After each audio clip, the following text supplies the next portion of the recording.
오늘 방송은 리스크 스토리라는 주제로 진행하겠습니다. 안녕하세요. 예, 안녕하세요. 이제 소장님, 리스크를 정의를 내리면 좀 어떻게 개인적으로 정의를 좀 내리세요? 위험과 기회? 저는 그렇게 봅니다. 그렇죠. 이게 리스크는 위험이지만 위기라는 말이 있죠. 위기는 위험과 기회의 합성어다 이런 표현을 쓰지 않습니까? 저는 이제 리스크는 이제 수익에 대한 대가다. 리스크를 얹지 않고 수익을 내는 거는 없다. 이렇게 좀 지금 개인적으로 정의를 내리고 있고요. 잘 아시겠지만 피터 드러크라는 학자가 경영학의 아버지라고 하죠. 네, 경영학을 만드신 분이죠. 네, 그렇죠. 네.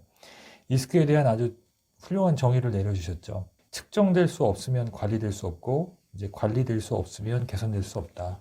그래서 이제 보통 우리가 리스크를 컨설팅 하시는 분들은 비용 대비 어느 정도 효익이 발생이 되느냐, 산출이 되느냐. 네. 우리가 이제 보통 이제 비용 편익 분석이라고 하죠. 그래서 정확하게 이걸 분석을 해서 리스크가 더 크면은 진행을 안 할 거고요. 편익이 크면 이제 진행하는 걸로 의사결정을 하겠죠. 이제 우리가 통상적으로 중소기업들은 제가 본 많은 경험에서는 이 관리나 이런 부분이 거의 안 돼 있는 경우가 많아요. 그냥 이제 CEO의 경험과 직관에 의존하는 경우를 제가 많이 봤습니다. 맞습니다. 분석적이지가 못하죠. 오히려 저는 이 수익은 리스크에 대한 대가라고 말씀드렸잖아요. 그러니까 어떤 수익을 내가 추구하는 활동을 하기 위해서는 아주 디테일한 리스크에 대한 분석을 해야 된다는 거죠. 그리고 나서 내가 의사결정하는 거하고 본인의 경험과 직관에만 의존해서 결정을 해서 문제되는 경우 이 또 사후 관리할 수 있는 그게 달라져요. 그런 부분에서 한번 이 말씀을 좀 드려보고 싶었고요. 중소기업에 보면 이제 크게 리스크는 한 4가지로 나눌 수 있을 것 같아요. 네. 그래서 크게는 이제 법인 리스크가 있고 주주 리스크가 있고 임직우 종업원 리스크가 있고 이제 임원 리스크가 있다라고 정의를 내릴 수 있을 것 같습니다.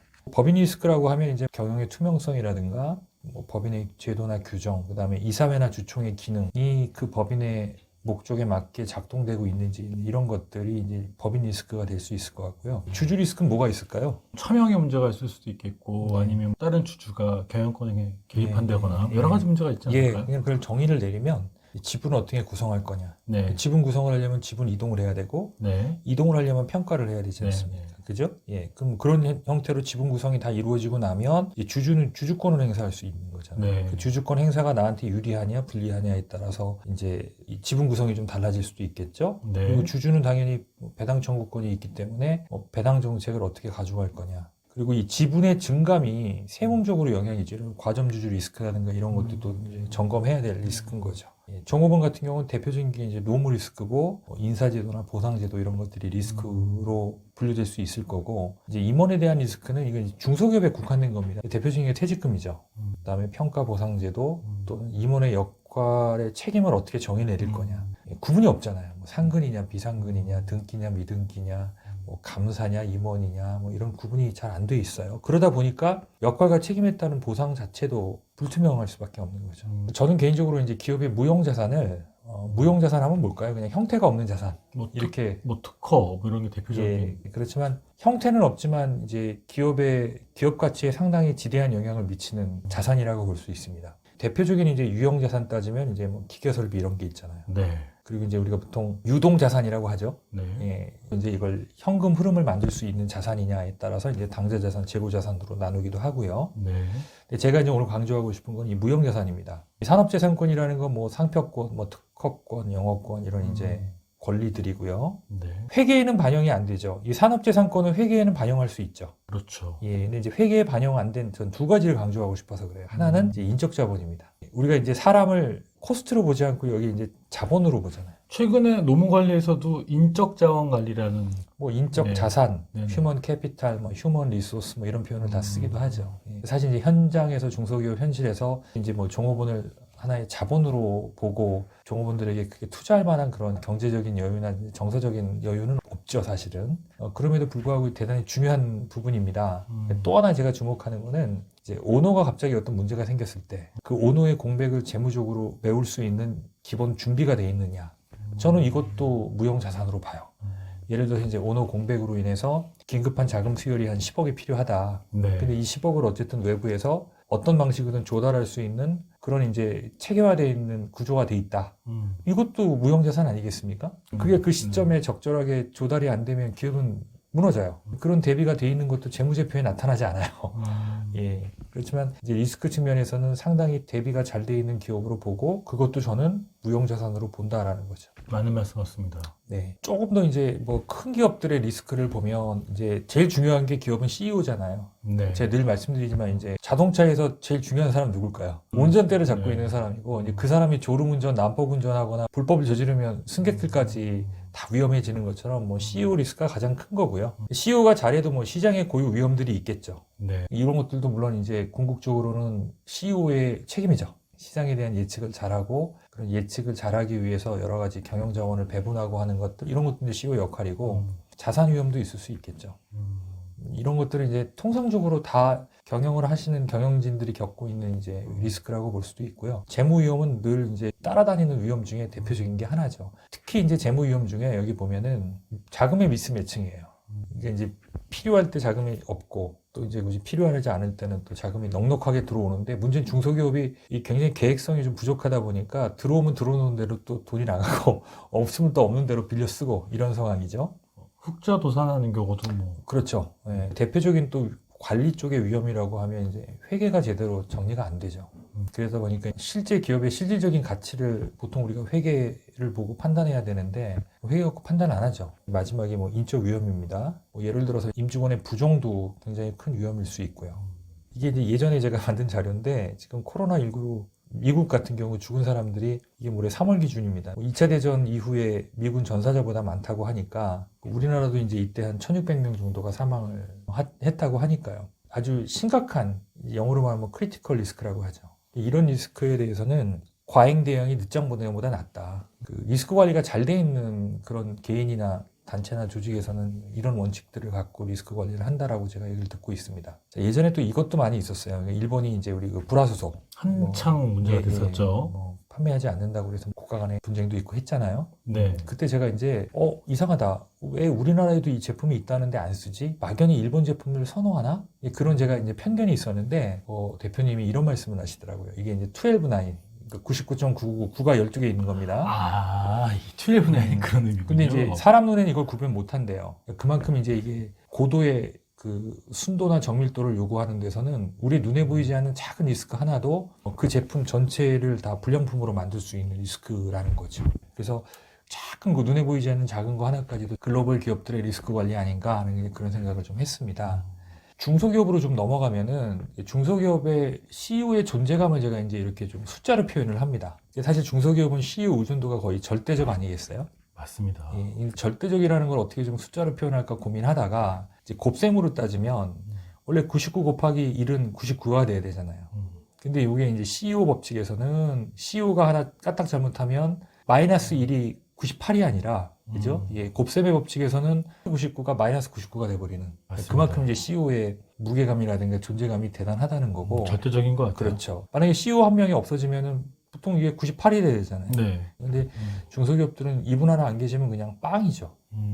마이너스까지 가지 않을 수 있다 하더라도 사실 제가 하는 컨설팅의 목표가 이거예요. 리스크 관리의 목표죠. CEO가 한 명이 없더라도 그 기업의 총합은 98이 수렴되게끔 구조를 짜는 거. 이게 이제 리스크 관리의 특히 오너 리스크 관리의 핵심 아닐까 싶어요. 그래야 CEO도 맘 놓고 경영에서 좀 손을 떼고 뭐 본인이 하고 싶은 일들을 할 수 있지 않아요. 평생 여기에 얽매여 마이너스 99가 되거나 여기 있으면 여기서 벗어날 방법이 없잖아요. 그래서 이걸 전문 용어로 컨틴전시 플랜이라고 하고 실제 이제 외국 기업들이라든가 대기업들은 다 준비가 돼 있죠. 이제 중소기업들은 사실 여유가 없다는 현실적인 측면도 있지만 또 관심도 없습니다. 안타까운 현실이죠. 그럼 이렇게 당장 이제 오너 공백이 발생되면 이걸 이제 경험해본 분들은 얘기 안 해도 이런 문제가 생긴 거를 체험적으로 알아요. 이제 아직 이런 경험을 못 해본 분들 입장에서는 이제 전화 소장님이 필드에서 경험한 사안들을 한번 좀 이야기를 해드리는 게 어떨까 싶어요.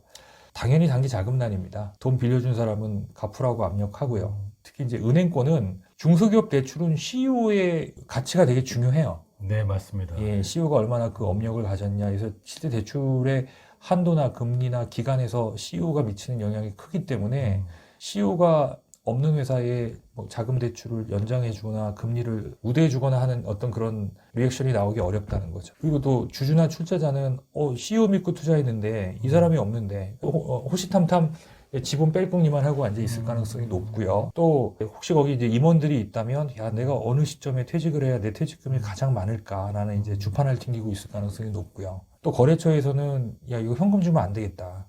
이런 게 이제 실제 운호 공백이 일어나면 경험하신 분들이 다 이구동성으로 하는 말들이에요. 이런 것 때문에 굉장히 힘들다.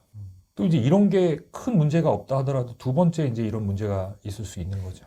거래처를 이탈이 된다든가 그러면 신규 거래처 확보가 어려워질 수 있는 거죠. 그때 CEO 중심으로 거래처가 형성이 됐다면 그 사람이 이제 없는 순간 더 이상 그 업체하고 거래할 이유가 명분이 사라질 수도 있는 거죠.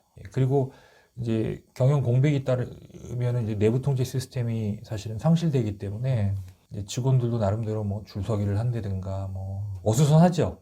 예, 그걸 다 잡지 못하면 이제 기업은 경영이 위축될 수밖에 없는 상황이고요. 이제 경영 정상화에 어느 정도 성공했다 하더라도 기업에 따라서는 뭐 괜찮은 기업 같은 경우는 이제 뭐 헐값 M&A 시도가 온다든가 아니면 예를 들어 이런 경우도 많이 있습니다. 실제 이제 그 회사에 상당히 기여를 하고 있는 뭐 임원이 됐든 당장 이제 CEO가 없다 보면 이게 본인 회사처럼 느껴질 거 아니에요. 바로 흔드는. 그렇죠. 엎친 데 덮친 격으로 이제 상속인 간의 분쟁이 벌어져서 이제 연불보다는 이제 본인들 재산에 대한 제밥에 관심이 많아지게 되면 이제 기업은 경영이 위축될 수밖에 없는 건 너무나 당연한 얘기죠. 완전히 난리가 나는 거군요. 네.